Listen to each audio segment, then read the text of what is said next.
how to improve at questing instantly. In this video, I will cover the basic mechanics of certain NPCs and quests that are pretty much universal to any quest that you will do, and hopefully you will learn something from this and make your quest life a little bit easier. So the first thing that I want to talk about is circling, and this is something that is universal to any quest really. It is one of the most basic quest mechanics, and basically all that you do is you circle around all of the NPCs that are in the room. And what this does is it allows you to sort of time out the attacks that are coming towards you, but this only works if you are in close range of all of the NPCs. If there were 2 or 3 other people also doing the same, it would pretty much be impossible to circle around them, as the other NPCs will aggro towards the other people that are in the room as well. But this is one of the things that you can easily train for yourself, because it requires no one else to interact with the quest but you. And this is also one of the ways that you will be able to find out the mechanics of every NPC. Overall, it is the most used mechanic, because it pretty much guarantees that you won't die as long as you really narrow it down and you train it a lot. The next thing that I want to talk about is NPC prioritization. This is arguably the most important one. It all hangs together in balance, but this will let you complete most of the quests at the end. Basically, there is a few variety of NPCs with certain mechanics in this specific quest, and some of them are incredibly easy and some of them are pretty hard, and that is obviously what makes any raid or any quest really hard. The first thing that you always want to do is kill the NPCs that shoot out the most attacks or slow you down, because slowing you down can instantly wipe you from the map as well. So what I'm doing here is I'm circling around the NPCs, and eventually I'm trying to get close to the ranger and shoot him down like that. What I did right there is simple threat elimination, and this one was by far the most threat, as it shoots out an arrow every 2 seconds at very high speed. If I am there for whatever reason with my back turned towards him, it is pretty much guaranteed a death sentence. Something that I noticed when watching this video back is something I always do, but I did not even really include it in the script that I made for this video. However, it is something really important. As soon as you spawn in a room, I always go to a spot where I can oversee the entire room.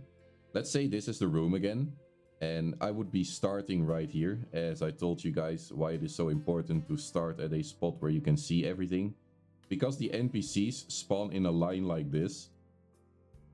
And if you would be standing right here, you can see all of the attacks are coming your way from every direction pretty much. And if you're unlucky with the spawns, there will be 4 range attacks coming from 4 sides, and there's pretty much no dodging that at all.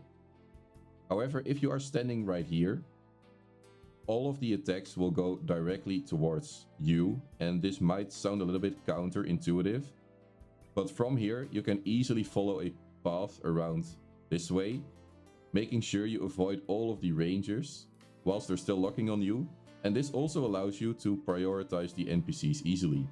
Something that is also really important is to never go back to a spot that you were in a few seconds ago, because that specific second there could be an NPC that has locked on you and they will shoot their arrow or whatever towards you, and if you go back in that direction, it is pretty much guaranteed a death sentence again.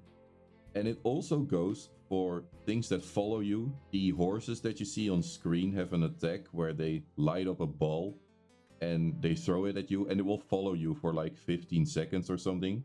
As you can see here, there are a few balls that are following me, and what I did wrong here is that I jumped straight up into the air, which only closened the gap between me and those balls. Okay, so excuse me for using paint, but it is one of the easiest ways to explain it. So let's pretend the horse is right here, and he is firing up one of those ball attacks, and you are right here. I am now drawing out the specific situation that we had before. This ball is always following you at a certain speed, so it will come, and as soon as I jump up in the air, I do not go any other direction. So what I allowed the ball to do is just come closer, come closer, come closer. I jumped into the air, and now it was already like here, which was my bad, of course. But what I did next is that I dashed straight back into this position. Because as soon as I noticed that the ball was coming close, I did a jump and I held A, so I would go to the left. But out of reaction, I dashed straight back with D. So what this allowed the ball to do is go kind of around me, if that makes sense. And then I dashed straight back into it.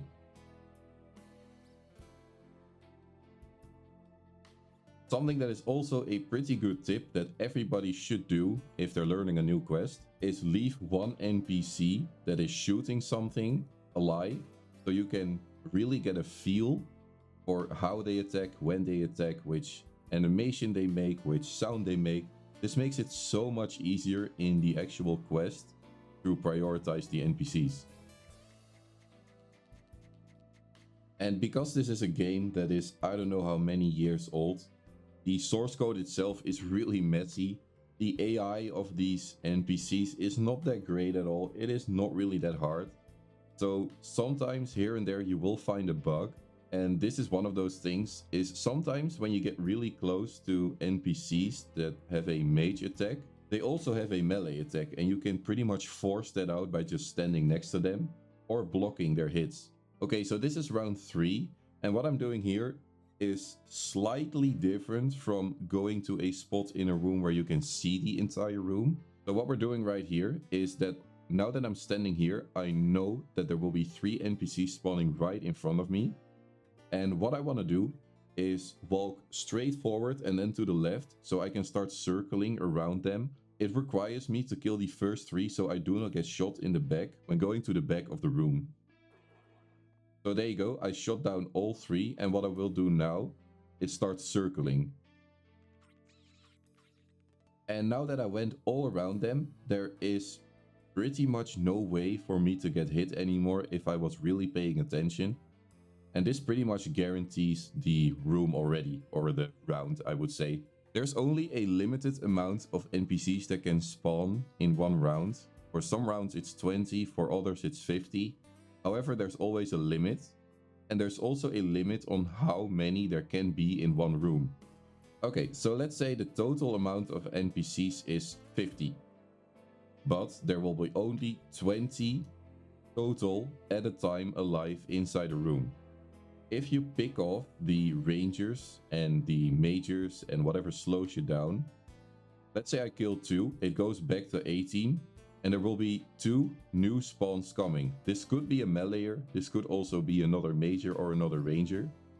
But if I were to spray down all 20 at once, this would allow the room to spawn 20 instantly at the same time. And that is something you want to avoid at all times. Because let's say in a certain situation you were really lucky and there were 18 meleeers left. And there will also be 2 new meleeers spawning. That is 20 NPCs that pose no threat at all. And it allows you to just pretty much secure the room. Alright, so this is the final boss round. And what I'm doing here, I only am able to do because I really understand the map and all of its mechanics. This is not something you should do early on, but I still wanted to show it. What I'm doing is that I'm going straight to a point where I can see all of the NPCs that are spawning. And I'm making sure all of them are aggro towards me, so I can understand their timings for this specific round. So the boss is spawning right around where I hold my crosshair, but I will not shoot it yet because I'm alone. Now you see all of the NPCs that are spawning, and there is a lot of them that have a range attack. However, I'm not going to instantly lock on the boss because it would be extremely likely that I would get hit because of that. Now I allowed all of the NPCs to lock on me. And now I also get a feeling for what their attack timing is. And now I can pretty much focus on the boss itself, because I will be able to dodge all of the other ones. Let's say this is the room again, and the boss is right here, and I am right here in this scenario.